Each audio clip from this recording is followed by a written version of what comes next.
Made in বাংলাদেশের যে ব্র্যান্ডটা রাখার জন্য আমাদের এখানে প্রফেসর শাহাদা যেটা বলেছেন, আপনি কি মনে করেন যে এটা আসলে এখন পসিবল কিনা, আমরা ওরকমভাবে লড়াই করতে পারবো কিনা? চীন যেভাবে করছে, ইউরোপিয়ান ইউনিয়ন কান্ট্রিজগুলো যেভাবে করছে, আমরা কি সেই অবস্থায় আছি কিনা, এবং এটা করতে গিয়ে আমাদের এখানে শ্রমিক অসন্তোষ দেখা দিতে পারে কিনা? আসলে এখানে অনেকগুলা টপিক চলে আসছে। এই চারজন মিলে কথা বলে 2 মিনিট 2 মিনিট করে অ্যান্সার দিয়ে এতগুলো কথা বলা যাবে না। তা আমি আপনাদেরকে কতগুলো হাইলাইটস দেই। হ্যাঁ, এখানে যেমন আপনারা বলছেন বাংলাদেশ একটা ব্র্যান্ড, বাংলাদেশ আসলে আরএমজিতে কোনো ব্র্যান্ড না। ব্র্যান্ডগুলা বাংলাদেশকে ইউজ করে। মেড ইন বাংলাদেশ একটা স্টিকার আকারে জামার ভিতরে থাকে। ওই ব্র্যান্ডগুলা যে কোনো মুহূর্তে ডিসাইড করতে পারবে কোথায় তারা যাবে। So please don't give this impression যে বাংলাদেশ আরএমজিতে একটা কোনো বিশাল কোনো brand. It is not. Number one, from a buyer stand point, মানে যারা অর্ডারগুলো প্লেস করে তাদের তরফ থেকে Bangladesh is not the brand. আচ্ছা, তারপরে হচ্ছে এখানে মার্কেট এক্সপ্যানশনের কথা আসছে। মার্কেট এক্সপ্যানশন মানে হচ্ছে আপনি মার্কেট এক্সপ্যান্ড করবেন, এটা আমরা বহু বছর ধরে শুনে আসতেছি। বাংলাদেশের প্রতিটা গভর্নমেন্ট প্রতিটা মানে সেমিনারে যে এই কথাটা বলে যে মার্কেট এক্সপ্যানশন করবে। এখানে দেখেন, আপনি মার্কেট কোথায় এক্সপেনশন করবেন? ইউরোপিয়ান ইউনিয়ন হচ্ছে একটা নেট এক্সপোর্টিং ট্রেডিং ব্লক, মানে তারা মোর এক্সপোর্ট করে দেন দে ইম্পোর্ট। চায়না হচ্ছে একটা net exporting country, Vietnam net exporter, India net exporter, সবাই তো নেট এক্সপোর্টার। এখানে সব নেট এক্সপোর্টাররা মিলে কি মার্কেট খুঁজবেন? আপনাকে বের করতে হবে অ্যাকচুয়ালি যে কেনে আপনাদের মাল। সো আপনাদের মাল কেনে হচ্ছে হলো ইউএস, ইউরোপ, এই দুইটা। মানে আমাদের ক্ষেত্রে ন্যারো ভাবে দেখলে, আবার Europe in aggregate 40% of their GDP from export. আমেরিকার হচ্ছে মাত্র 10%।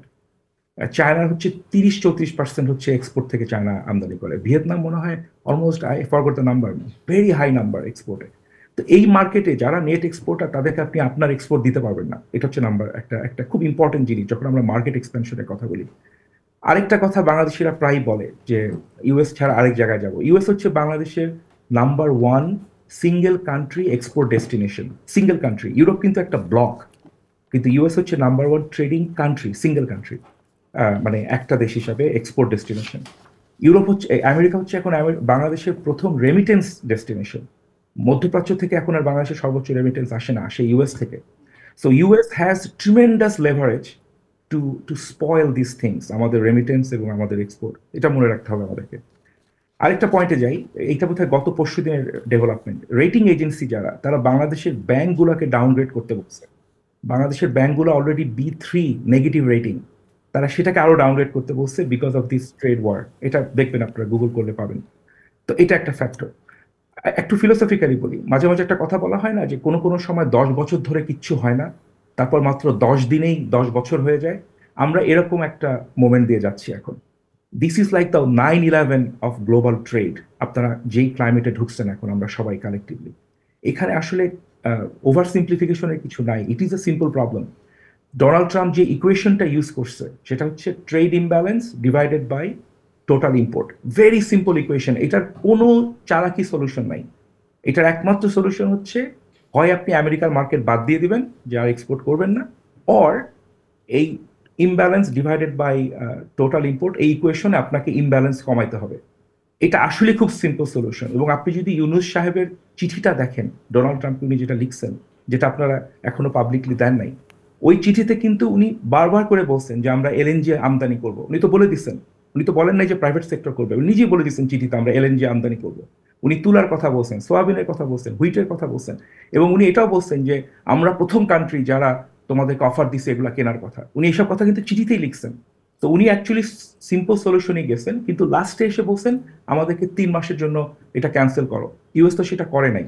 এই ট্যারিফ গতকাল থেকে এফেক্টিভ হয়ে গেছে। বরং আপনার ওই লাস্টে ওই লাইনটা লেখার মাধ্যমে আপনারা যেটা করছেন, আপনার ওই চিঠিটার যে ভ্যালুটা ছিল সেই ভ্যালুটা নষ্ট করছেন। That is my point. আপনারা কিন্তু চিঠিতে খুব সিম্পল কথাই বলে গেছেন। আর প্রাইভেট সেক্টরের অর্ডার গভর্নমেন্ট আনতে দিয়ে পারবে না, এই কথাটা তো ভুল। কারণ মনে করেন আপনি যদি বাংলাদেশের যে এক্সপোর্ট ইম্পোর্ট মেকানিজম আছে, ওখানে যদি বাংলাদেশ গভর্নমেন্ট পলিসি দিয়ে দেয় যে প্রাইভেট সেক্টরকে হ্যাজ টু কমপ্লাই, বাংলাদেশে তো ভাই সব কিছু সরকার করে। বাংলাদেশে প্রাইভেট সেক্টর বলতে কিচ্ছু নাই। You can go and dictate anything in that country. So আপনি বলতেই পারেন যে আমাদের এই 75 বিলিয়নের মধ্যে এত পার্সেন্ট আমরা ইউএস থেকে আমরা আনবো। আর যদি আমি আপনার কথাটা সত্যি ধরে নেই যে আপনাদের প্রাইভেট সেক্টরের উপরে কন্ট্রোল নাই, তাহলে ইউনুস সাহেবের এই চিঠির কোনো ভ্যালু নাই। কারণ উনি কিন্তু এই চিঠিতে বলছেন যে উনি এগুলো এগুলো এগুলো করবেন। ঠিক আছে, so you can't say contradictory statements. আমি আজাদ মজুমদার ভাইকে বলতেছি। আর ফাইনাল কথা হলো আপনাদের এই এই প্রবলেমটার যে সলিউশন যেটা আসবে, যদি ইউরোপিয়ান ইউনিয়ন আমাদেরকে বলে যে আমাদেরকেও তোমাদের মাল বেশি করে কিনতে হবে, আপনি ট্রাম্পের ইকুয়েশন ধরায় দিবেন, দিয়ে বলবেন যে এই ইকুয়েশন তোমরা নাও, আমাদের থেকে নিবা, তাহলে তোমাদের ট্যাক্সও কমবে।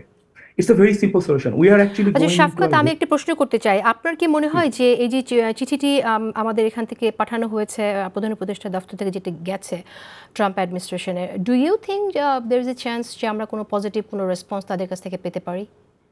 আমরা পাবো তো, আমি তো সেটাই বললাম, চিঠিটাতে তো আসলে সলিউশন, সিম্পল সলিউশনই দেওয়া হয়েছে। কিন্তু উই জাস্ট নিড টু কিন্তু আপনি তো মেক ইট বললেন যে ফাস্টার। লাস্ট লাইনটা লিখে চিঠিটার ভ্যালু নষ্ট করা হয়েছে।